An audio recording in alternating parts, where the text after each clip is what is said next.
Hey everybody, thanks for stopping by. What I have here today is footage from my last practice session at CalSpeed before the first round of the Sprint Series.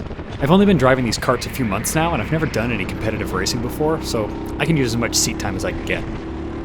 It's the Sportivo layout today and for round 1 next week.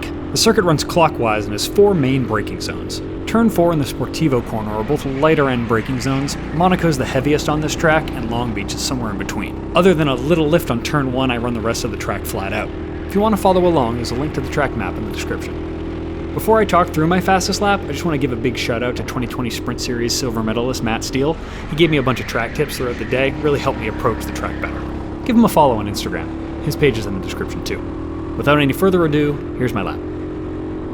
I stay on the left side of the track and try to load up my tires into this first turn. Slight lift and then back on the throttle as soon as the car balances out for the double left. I try to stay on the left side of the track here to set up my entry into turn 4. Slight brake and then back on the throttle before the apex. There's a lot of room on the exit to carry the momentum downhill, and I could have gotten on the throttle even earlier than I did. I try to do the downhill portion, turns 5 and 6, in one fluid motion, setting up the entrance to Sportivo on the far right-hand side of the track. Sportivo is a late apex, and you can carry a bit more speed through the turn than you probably think. The exit is about spot on for what I was aiming for. Turns 8 and 9 are more slight kinks in the track than they are proper turns. After the pylon, it's diagonal to the blue barrier on the left for the big braking zone into Monaco. I could go a little further left for this entry, but the wide exit is pretty clean.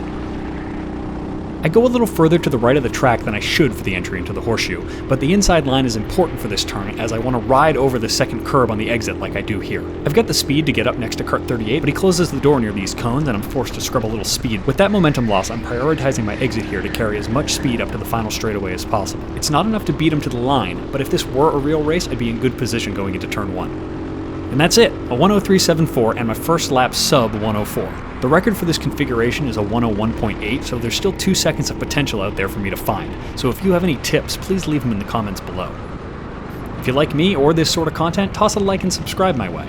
I'll be sharing all my Sprint Series and practice videos here for the 2022 season. That's enough from me for now. Here's the full session from the top. Enjoy.